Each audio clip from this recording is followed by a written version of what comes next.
Hello students, आज हम lesson first का बुक वर्क करेंगे, पेज नंबर 8।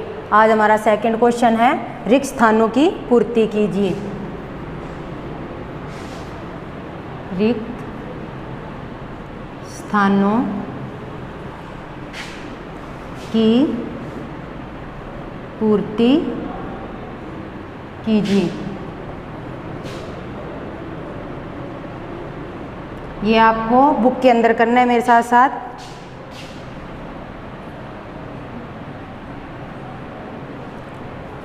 फर्स्ट है हमारा क। इसमें है अपने विचारों को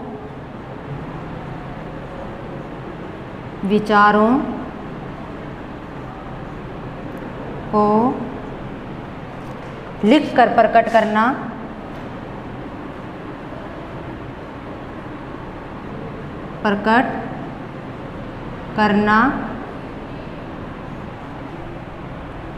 भाषा का ब्लैंक रूप है। ये हमने लेसन में पढ़ा था भाषा के बारे में, तब ये आया था कि अपने विचारों को लिख कर प्रकट करना ब्लैंक रूप है। तो क्या है, जब हम लिख कर प्रकट करते हैं तो उसे क्या कहते हैं, लिखित भाषा। तो ये यहाँ क्या आएगा, लिखित रूप है। अपने विचारों को लिख कर प्रकट करना भाषा का लिखित रूप है। नेक्स्ट है हमारा ख। ये है अपने विचारों को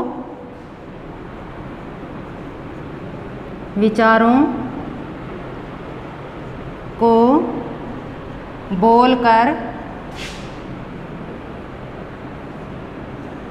प्रकट करना, विचारों को बोलकर प्रकट करना भाषा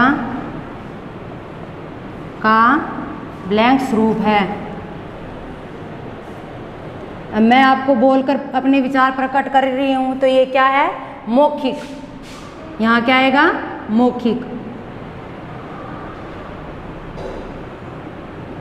मौखिक रूप है। आगे नेक्स्ट है हमारा ग पाठ। इसमें है हमारे देश की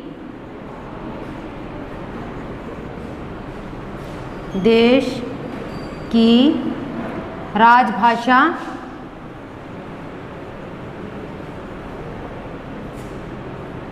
ब्लैंक्स है। तो हमारे देश की राष्ट्रभाषा और राजभाषा क्या है, हिंदी। तो यहाँ क्या आएगा, हिंदी। ये आपको बुक के अंदर करने हैं सुंदर सुंदर हैंडराइटिंग में। आगे है घ पाठ हमारा। ये है संस्कृत भाषा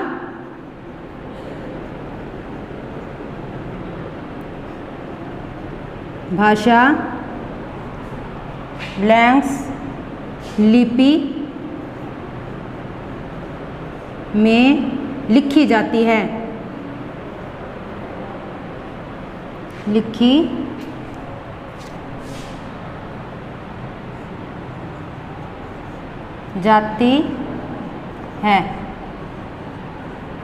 जब ये लेसन रीड करवाया था तो मैंने आपको लिपि का जब चैप्टर आया था तब बताया था कि संस्कृत भाषा और हिंदी भाषा की एक ही लिपि होती है, देवनागरी। तो यहाँ क्या आएगा, देवनागरी। हिंदी और संस्कृत की लिपि जो है वो देवनागरी है। आगे है ड पार्ट हमारा। कर्नाटक राज्य में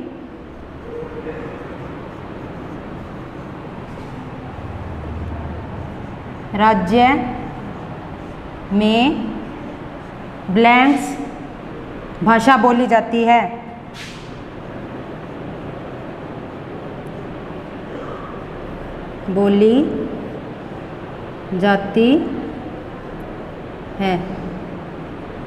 अब कर्नाटक राज्य में कौन सी भाषा बोली जाती है, कन्नड़। तो यहाँ क्या आएगा, कन्नड़ भाषा। ठीक है, ये हमारे ब्लैंक्स थे, ये आपको बुक के अंदर करने हैं। आगे हमारे सही वाक्य और गलत वाक्य पर क्रॉस का चिन्ह लगाना है। ये सभी वर्क आपको बुक के अंदर करना है, इसमें जगह दी हुई है। आपने लेसन अगर ध्यान से पढ़ा है, रीड किया है, तो ये आप आसानी से कर लेंगे। आगे है प्रश्न नंबर 3। सही वाक्य पर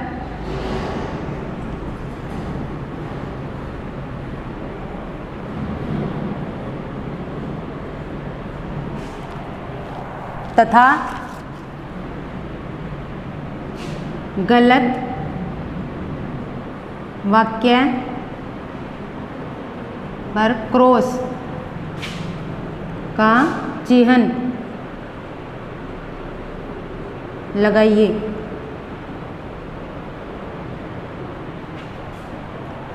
इसमें है फर्स्ट हमारा क्या पार्ट, भाषा वह साधन है,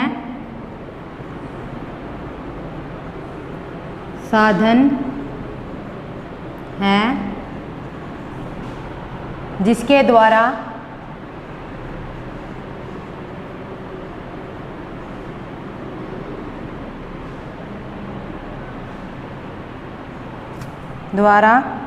हम अपने विचार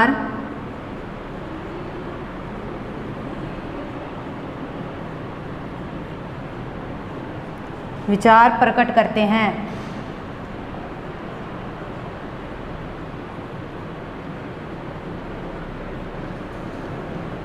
ये है भाषा वह साधन है जिसके द्वारा हम अपने विचार प्रकट करते हैं। अब भाषा क्या है, मैं अपने विचार आपको बोलकर लिखकर प्रकट कर रही हूँ, तो वो क्या है, भाषा है। ये बिल्कुल हमारा सही है, तो यहाँ हम क्या लगा देंगे, टिक का निशान लगा देंगे कि ये वाक्य हमारा सही है। आगे ख पाठ है, हमारे देश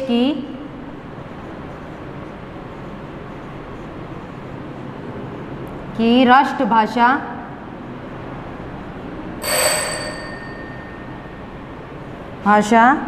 हिंदी है।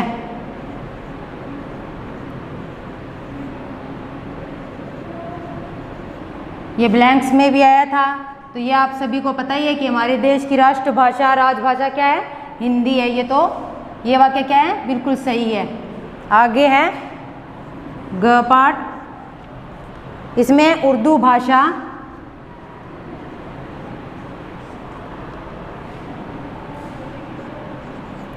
भाषा रोमन लिपि में लिखी जाती है।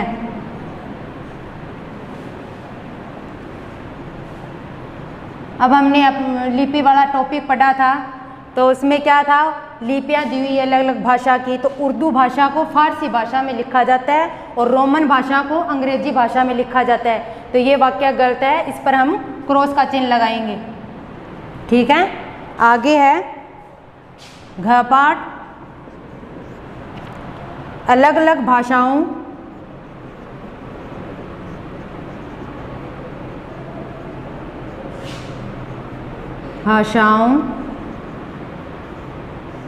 को अलग अलग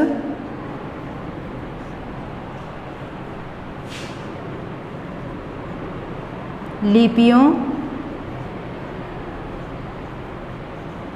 में लिखा जाता है।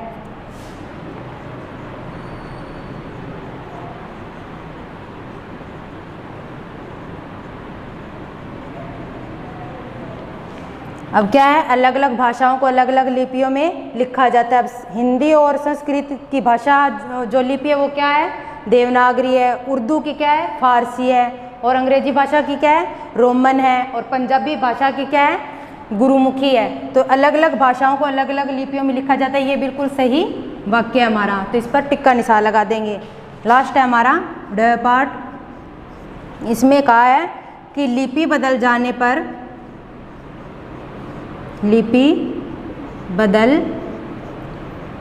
पर भाषा बदल जाती है।